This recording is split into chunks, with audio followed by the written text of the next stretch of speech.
I am not black.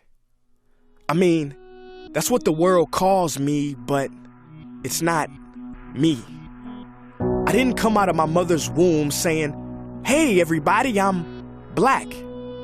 No, I was taught to be black, and you were taught to call me that, along with whatever you call yourself.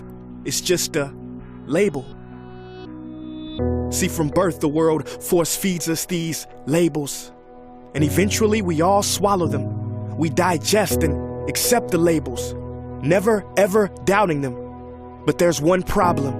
Labels are not you, and labels are not me. Labels are just labels. But who we truly are is not skin deep. See, when I drive my car, no one would ever confuse the car for me. Well, when I drive my body, why do you confuse me for my body? It's my body. Get it? Not me. Let me break it down. See, our bodies are just cars that we operate and drive around. The dealership we call society decided to label mine the black edition, yours the Irish or white edition.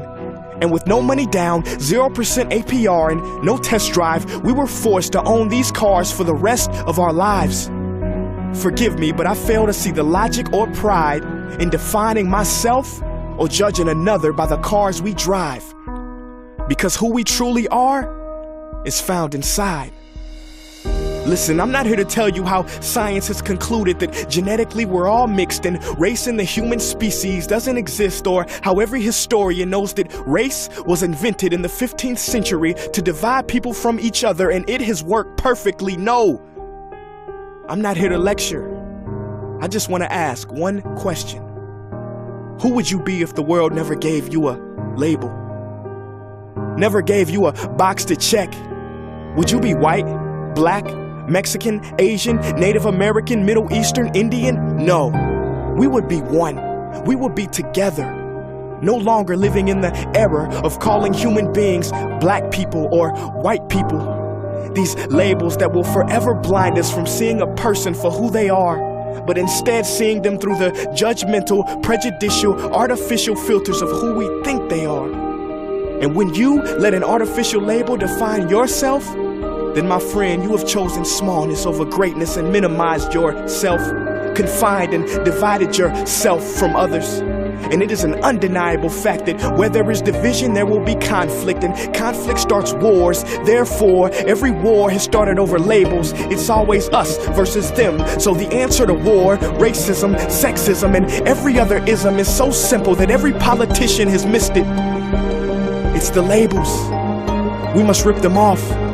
Isn't it funny how no baby is born racist, yet every baby cries when they hear the cries of another, no matter the gender, culture, or color, proving that deep down we were meant to connect and care for each other. That is our mission, and that is not my opinion. That is the truth in a world that has sold us fiction. Please listen, labels only distort our vision, which is why half of those watching this will dismiss it or feel resistance and conflicted. But just remember, so did the caterpillar before it broke through its shell and became the magnificent butterfly.